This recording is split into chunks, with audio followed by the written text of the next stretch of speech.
All India मजलिस इत्तेहाद मुस्लिमीन के सदर असदुद्दीन ओवैसी ने भारतीय हुकूमत पर बड़ा आरोप लगा दिया है। उन्होंने मुसलमानों के साथ भेदभाव करने का आरोप लगाया है। असल में मामला उत्तर प्रदेश से जुड़ा हुआ है। पिछले दिनों उत्तर प्रदेश के संभल की जामा मस्जिद के सर्वे की खबर सामने आई थी। उसके बाद प्रशासन और मुस्लिम समुदाय के लोगों के बीच नोक झोंक की भी खबरें आप तक पहुंची थी, जिसके बाद एक तरफा आपको ये खबर मिली कि किस तरीके से 5 से 6 मुस्लिम नौजवानों की गोली लगने से मौत हो गई। हालांकि इस पूरे मामले में एक पक्ष साफ तौर पर यह कहता रहा कि यह घटना पुलिस प्रशासन के द्वारा चलाई गई गोली की वजह से हुई। वहीं प्रशासन ने इस पूरे मामले में आरोप मुस्लिम समाज के लोगों के ऊपर ही लगाया कि इन लोगों ने खुद ही आपस में गोलीबारी की और इनकी मौत हो गई है। इस पूरे मामले के बाद आप जानते हैं कि अदालत ने प्लेसेस ऑफ वर्शिप एक्ट 1991 को जो है अब वो चैलेंज किया गया, जिसको लेकर के सुप्रीम कोर्ट ने एक बड़ा आदेश दिया। उन्होंने निचली अदालत को ये फैसला सुनाया उनको लेकर के कि आप किसी भी तरीके का फैसला इस पूरे मामले पर अभी नहीं सुनाएंगे। देश में किसी भी मस्जिद में सर्वे की मांग अगर की जाएगी तो उस पर कोई भी हियरिंग नहीं की जाएगी और ना ही कोई फैसला सुनाया जाएगा, ना ही किसी कहीं जो है सर्वे करने का आदेश दिया जाएगा। इन फैसलों के बाद अब नई नई चीज़ें आर्कियोलॉजिकल सर्वे ऑफ इंडिया कर रही है। कहीं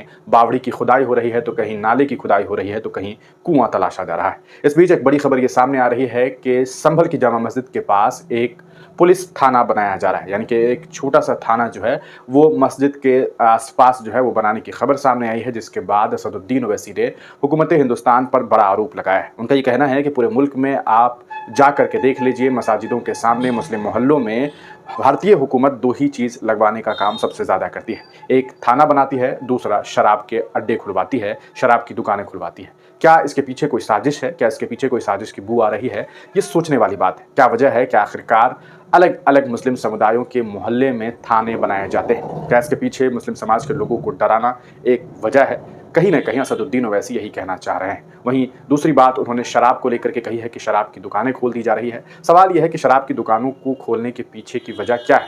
ऐसा आपने कई बार सुना होगा। कई ऐसे आलिम दीन हैं जिन्होंने हिंदुस्तान में बाज़ाब्ता इजलासों में ये बात कही है कि मुस्लिम नौजवानों को बर्बाद करने के लिए, मुस्लिम नौजवानों को, मुसलमानों की नस्लों को बर्बाद करने के लिए जो है वो शराब नोशी और अलग अलग तरीके के ड्रग्स का उन्हें जो है कहा सकता है आदी बनाने की कोशिश की जा रही है। तो कहीं ऐसी कोशिशें हुकूमत कर रही है? ये बात असदुद्दीन ओवैसी कहना तो नहीं चाह रहे हैं। आखिरकार उन्होंने इस पूरे मामले को लेकर के क्या बातें कही है, एग्जैक्ट लाइन उन्होंने क्या कुछ लिखा है, वो भी हम आपको बताना चाहेंगे, क्योंकि उन्होंने खुद अपने ट्विटर हैंडल से ट्वीट करते हुए इस पूरे मामले पर अपनी बात रखी है। वो कहते हैं कि संभल की जामा मस्जिद के सामने पुलिस चौकी बनाई जा रही है। हमने आपको बताया कि उत्तर प्रदेश के संभल से ही ये खबर सामने आई कि पुलिस चौकी के पास जो है ये एक बड़ा जो है काम अंजाम दिया जा रहा है कि वहां पर जो है आपको एक पुलिस चौकी बनाई जा रही है। खुद असदुद्दीन ओवैसी ने अपने कहा सकता है ट्विटर हैंडल से ट्वीट करके उन्होंने एक बड़ा आरोप लगा दिया है। और वो आरोप जो उन्होंने लगाया है वो सीधे तौर पर एक बड़ा आरोप है, जिस पर हिंदुस्तान की हुकूमत को जो है वो सोचने की जरूरत है और देश के लोगों को भी सोचने की जरूरत है। वो लिखते हैं कि संभल की जामा मस्जिद के सामने पुलिस चौकी बनाई जा रही है। मुल्क के किसी भी कोने में चले जाइए, वहां की सरकार ना तो स्कूल खुलवाती है ना अस्पताल। अगर कुछ बनाया जाता है तो वो है पुलिस चौकी और शराब खाने। सरकार के पास किसी और चीज के लिए पैसे नहीं होते, बस पुलिस चौकी और शराब खाने के लिए पैसे होते हैं। डेटा खुद ये कहता है कि मुसलमानों के इलाके में सबसे कम सरकारी सुविधाएं जो है वो फराहम की जाती है। ये बात ऑल इंडिया मजलिस इत्तेहाद मुस्लिमीन के अध्यक्ष और हैदराबाद के सांसद असदुद्दीन ओवैसी ने कही है। आपको क्या लगता है कि क्या वाकईतन ऐसा किया जा रहा है? और अगर ऐसा किया जा रहा है तो इसके पीछे क्या साजिश हो सकती है? थाना और शराब खाना, इन दोनों का मुस्लिम मोहल्लों में होना किस वजह से हो सकता है? अपनी राय जरूर लिखिएगा।